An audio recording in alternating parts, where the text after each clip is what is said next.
Waist. Jey Uso's fading. Gunther's got it locked in. Jey Uso with nowhere to go. Jey Uso doesn't have anything left, I don't believe. Referee Chad Patton gonna check him. It's over.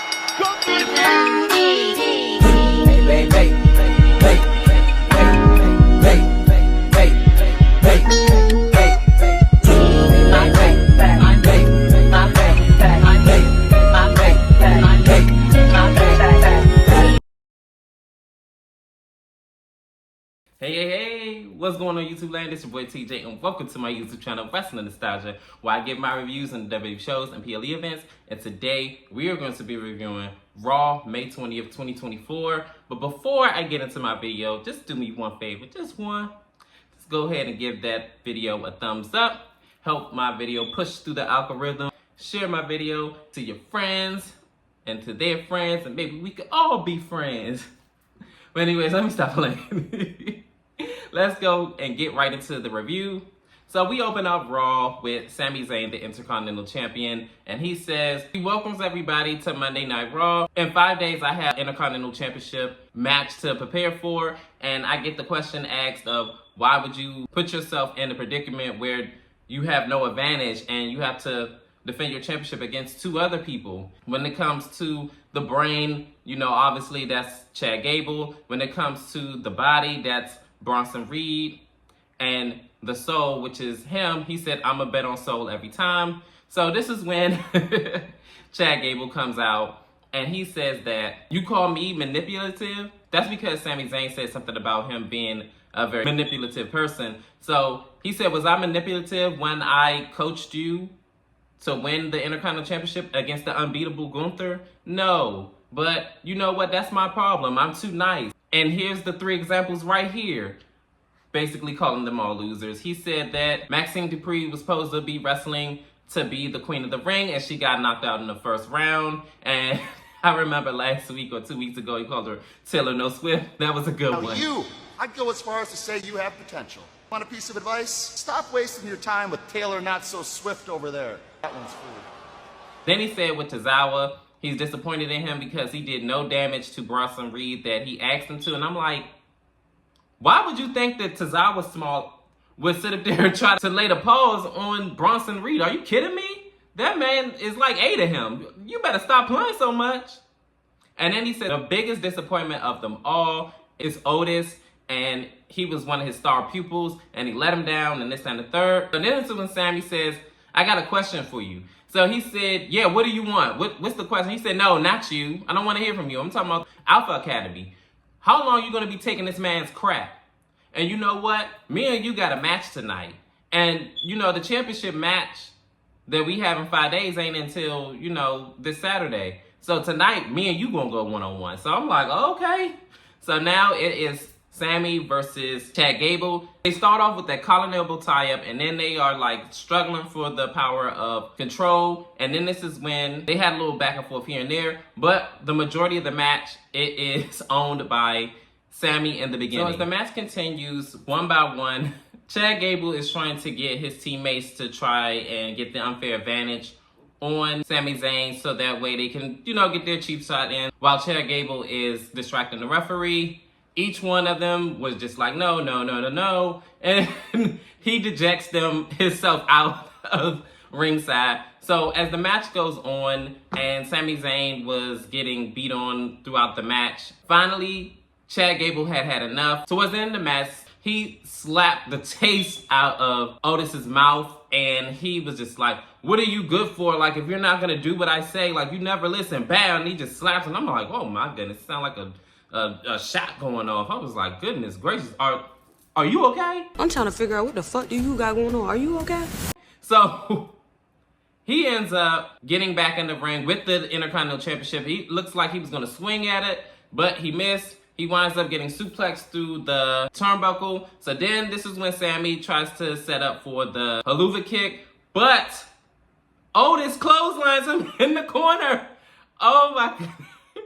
And then this is when Chad Gable ends up doing the German suplex. 1, 2, 3. He pins the Intercontinental Champ. If this is the things that's going to come at Saudi Arabia at King and Queen of the Ring PLE event, it is a wrap for Sami Zayn's Intercontinental Championship reign for sure. In this next segment, it is a interview with the Alpha Academy, and before they can really say anything at all of a sudden you hear this big commotion, and in the back, one of the members of LWO is hurt and injured, I guess somewhere like in the leg area. So I guess we're gonna find out who attacked him either in the upcoming weeks or tonight. Hey, you never know. In this next matchup, it is Braun Breaker versus Kyle, I believe his name was. I think they said something about he used to be on The Bachelorette. Braun Breaker is like heated and he's pissed off because he got left off of the King of the Ring tournament. Then Adam Pearce puts him in this pointless match against random, and he spears him out of his boot, throws him out of the ring, spears him again. Then he just was beating on him, and then this is when the referee stops the match and he says he can't continue. So Braun Breaker, of course, being him, he is not happy about this, and he spears him again while the referee is like trying to lift him up and see if he's okay. And then he winds up getting him out the ring again, and then he tries to hit him with some steel steps. I'm like, goodness gracious, is that deep? Like, goodness gracious, chill, bro. Like, what are you doing? So he puts the steel steps down. Then he ends up getting the steel chair after all the referees and officials told him to go ahead, go about your business. He doesn't. He gets the steel chair, and then he slams it onto steel steps and his opponent. So I don't know what's happening here, but Braun Breaker is pissed. It even got to the point where Adam Pearce even came out, and he was just looking like, what are you doing, bro? So I don't know if he's going to reprimand him, suspend him, or what. I don't know what's going on with Braun Breaker. But so in this next segment, Adam Pearce is making sure that Kyle is okay, and he's walking with him on a stretcher, and he's like kind of shivering, doing like this. And I'm like, oh, hope you're okay, Kyle. So Kiana James ended up coming to Adam Pearce and asking him, hey, I'm sorry to interrupt you and things like that, but like, is there anything that I can do to help you? So he was like, look, I appreciate it, but I'm not right now. So this is when he sees Braun Breaker after they put Kyle into the ambulance. He says, Braun, what were you thinking out there? Braun says, you can't control me, and you not putting me in the King of the Ring, that's your problem. Woo! Okay, I don't even know what to add to that. In this next segment, Becky Lynch is giving words of encouragement to La Valkyria. She says, I know how good you are. You got this. You're going to go out there and you're going to do your thing. I know you could do it. So this is when La Valkyria says, thank you. I could do it. Thank you, Becky. Thank you. Thank you. So we're going to see what La Valkyria is going to give tonight. In this next matchup, it is a Queen of the Ring quarterfinal match. Io Sky versus La Valkyria. They had a pretty standard back and forth match. They had some pretty impressive maneuvers exchanged amongst both competitors, but towards the end of the match, Io Sky tries to land her over the moonsault. She misses, and then La Valkyria rolls her up, and 1, 2, 3, she advances into the Queen of the Ring finals. So she's either going to face Nia Jax or Bianca Belair. After the match, the interviewer gets in the ring with La Valkyria. La Valkyria, before she can say anything, Io Sky says something to her in Japanese, and she is pissed off, obviously, that she's not going to go into the finals. Then La Valkyria says that I only got one more match, and then I'm going to be Queen of the Ring, and I can't wait. That ends that segment. In this next segment, it is Ilya Dragunov, and he has an interview. He says that he's disappointed that he lost, but there's no shame to him losing to somebody that is called the Main Event and Jey Uso. And before the interview wraps up, this is when Ricochet comes in and he says, look, while you sharing all these other names and things like that, you know, me and you had tore the house down. And just because you got the best of me one time doesn't mean that everything's over between us. So then all of a sudden he gets speared by Braun Breaker. Count your fucking days, Braun Breaker. Count your days. You better count your days, bitch! You had no business in spearing my homeboy Ricochet like that. That was wrong. You was foul. I don't care what type of statement you trying to make. You don't touch that one, okay? In this next segment, it is the return of Sonya Deville, and she wants to talk to Shayna Baszler and Zoe Stark about the opportunity, and Shayna Baszler is like, no, we don't want anything to do with you or buy anything that you're selling. I was like, whoo.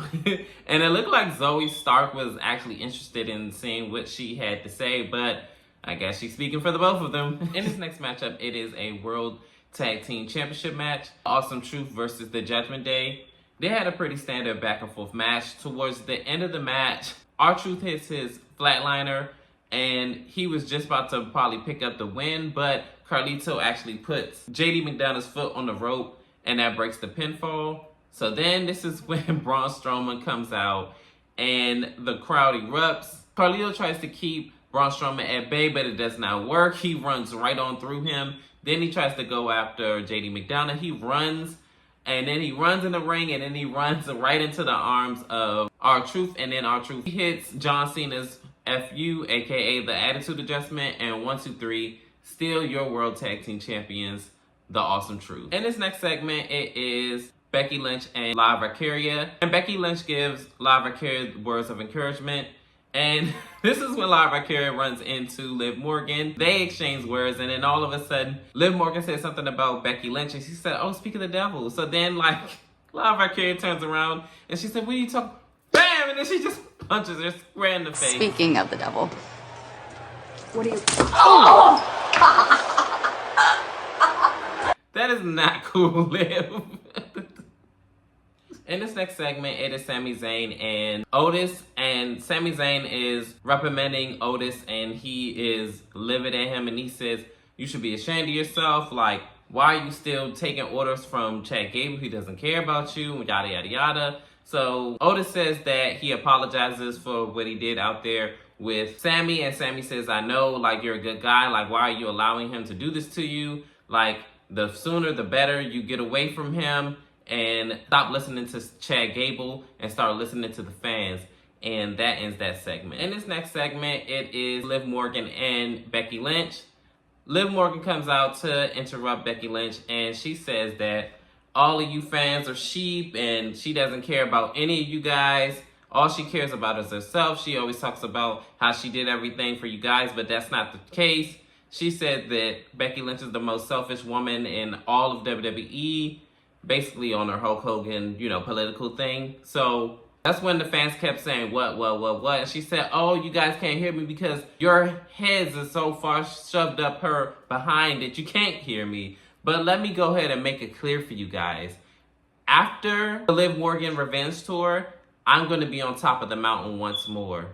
So this is when Becky Lynch says that, look, the one thing about these fans, you can't fool them. And they already know that when I come out there in the ring, I do everything and I leave it all in the ring every time and every night. And tonight I'm looking for a fight. So what's up? Liv Morgan? So then this is when Liv Morgan says, oh, you want to fight? Oh, yeah, you want to fight? You want to fight? So it looked like she was about to go in the ring. Of course she doesn't. And she said, you know what? No, I'm about to do the smart thing. And you're not going to sit up there and bait me in because I'm going to wait until King and Queen of the Ring, PLE, where I become the world's women's champion. In this next matchup, it is a women's #1 contender tag team championship match.